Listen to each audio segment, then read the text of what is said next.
Growing up in an Indian household, I was taught to respect traditions, family values, and morals, which is a really good thing.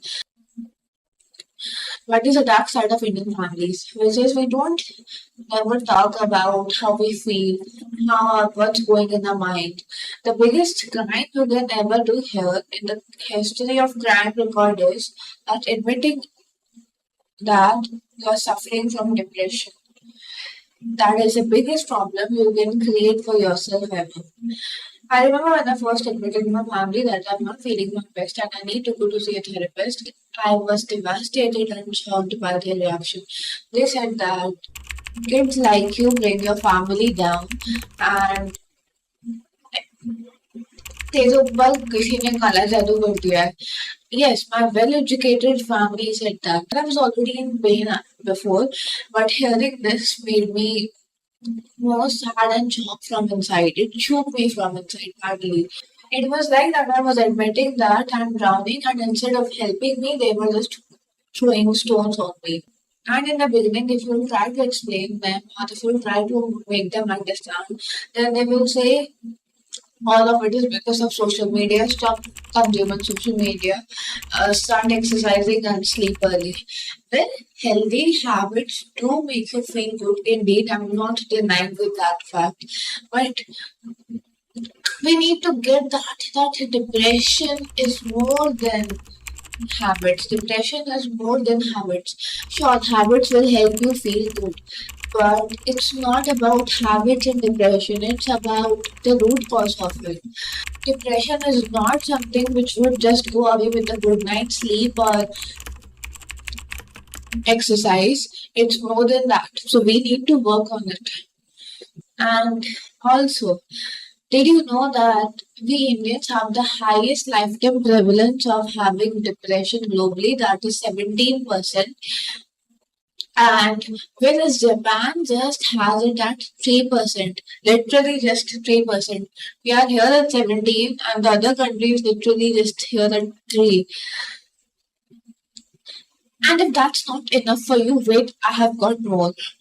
India is one of the top countries globally in terms of suicide rates.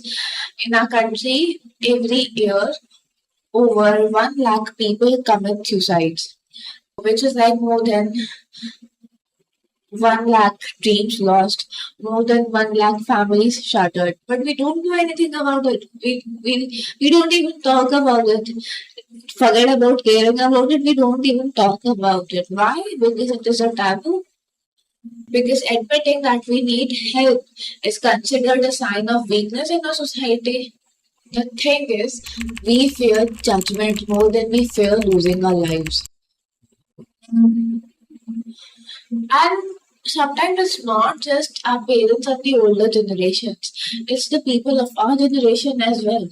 Sometimes even our friends of our own age mock us for admitting how we feel. They will just say things like you're a crybaby, you are looking for attention, or you're just desperate for friendships. Well, anything but not what it really is. I think you are overthinking. You're overanalyzing. Overhyping, over hyperventilating, just ovaries. तू है ना ज्यादा सोच मत. जैसे ऐसा आंख बंद कर और सोच कि तू नहीं सोच रहा है. Maybe you don't have typhoid. Maybe you just need a long vacation. या फिर हम लोग के साथ मूवी के लिए आ जा. But how do we change this? How do we create a more safer and accepting environment for the future generations?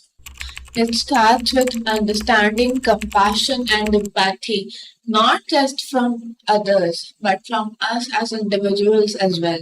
Number one, accept and analyze. First, we need to understand that it's not entirely our parents and the older generation's fault on having this perspective towards this thing. They grew up in a complete environment than us. You see, after the independence of the after you see after independence and after the partition of the country, people were in survival mode. They were just looking to meet the basic ends like roti, kapda, makan. They didn't have the time to look after how they feel. Toxic work culture, strict parenting. They were all byproducts of the time when just having a meal and making it throughout the day was an achievement. Number two, educate and communicate. So as I said, the common man back then didn't have the time and luxury to look after their emotional and mental health. It wasn't talked about. In fact, it was seen as a waste of time. And as a result, the mindset was passed down generation after generation. But here's the thing, I have the power, you have the power, and we have the power to change and break this cycle together as a society and individuals. It starts with educations, with patience, with conversations that are uncomfortable but necessary. When I started talking to my family, it wasn't easy. It took time, patience, and a lot of back and forth. But slowly they began to understand. Number three, you are not alone. To anyone listening, remember you are not alone. Your struggles are valid, your path is real, and it's okay to not be okay. And it's okay to ask for help. Number four, seek help. If you feel like you're not feeling your best and it's getting out of your control, then look for a therapist in your city. If your city or town doesn't has good therapist, then refer online sources. There are countless resources, helplines, and groups to help you out there. Just remember, you don't have to do this alone. Number fifth, believe in yourself. Most importantly, realize this that you are wanted, you are needed, and you have something to offer to this world which no one else has. And that's what makes you unique, and your uniqueness makes you special. So just believe in yourself and know that things can get better. Because if it did for me, then it can get better for you as well. We need to start a movement of acceptance, a movement of empathy, and a movement of understanding. Let's together change the narrative of mental health in India, one conversation at a time. Let's make it okay to not be okay. And if you are watching this, if you have felt what I have felt, then just know this that your story matters and we are in this together. So if this was really resonated with you, then like it. If you know someone who needs to hear this, then don't forget to share it with them. And make sure to hit that subscribe button. I'll see you in my next video.